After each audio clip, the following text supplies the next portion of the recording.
harm than good. Harold? Good morning, David. Looking at these, Harold Ford, looking at the numbers here, and the question you asked of Joe about answers from Republicans, I think you're right. They need an alternative. But the reality is this is our plan. We own it, and this was an answer we had to the growing health care cost problem in the country. What recommendations do you have, and which are you sharing with the administration about how to deal with this? Not just these numbers, but making this program work.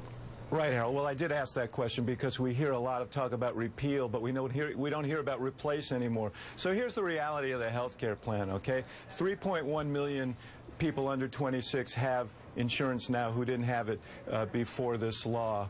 17 million kids with pre-existing conditions can no longer be excluded from their family insurance because of this law, like my child would have been back in the day. 105 million Americans can no longer be thrown off their insurance because of lifetime caps when they get seriously ill. 8.5 million Americans have gotten rebate checks because their insurance companies were spending too much money on executive bonuses and administrative costs and not enough on health care. That is the reality of the Affordable Care Act. And by the way, in terms of costs, we've had the lowest period of increases, or the slowest rate of increase in costs, as the CEA said yesterday.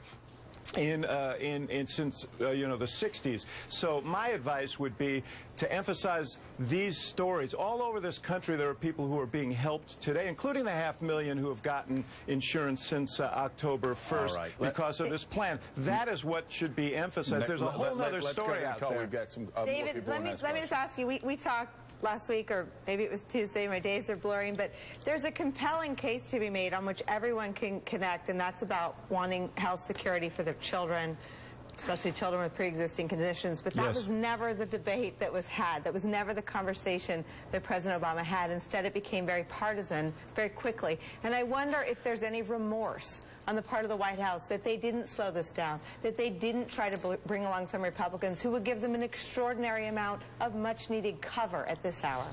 Nicole, you were sensibly out of Washington and working on novels and stuff when some of this was going on. But I was there. I was in the White House. I was there when Republican senators came in for hours at a time and sat with the president. One senator, senior senator who had voted for a similar plan in the past, or had supported a similar plan in the past, met with the president. They agreed on almost everything. The president said, well, we agree on almost everything. Can you support this? He says, well, not unless you get 10 other Republicans, because, the policy is not to support this. So if it was partisanized, don't lay that all on the president. The fact is that the Republican Party, as Senator McConnell said, had a policy that they didn't want to work with the president on any major bill, because that would connote, as he said, that he had figured things out.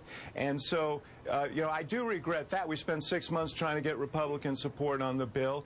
We ran into a blockade on that. But as between that and having a law that protects the American people, that gives people health care who don't have it, that holds down the cost of health care and the growth of health care, I'm glad that he moved forward. Miles? David, I'm in the marketing and advertising business. The president... I used to be. Yeah. And the president had great success using the internet, using social media. So the president's office is very sophisticated technologically. The feedback in the marketing services community is, why wasn't there proper preparation to deal with the onslaught of demand that was going to come through the website, to organize it, to deal with that in advance, and to delay the implementation till the infrastructure and technology was in place and proved to be foolproof before you push the button? Because, as Will Rogers said, you never get a second chance to make a first impression.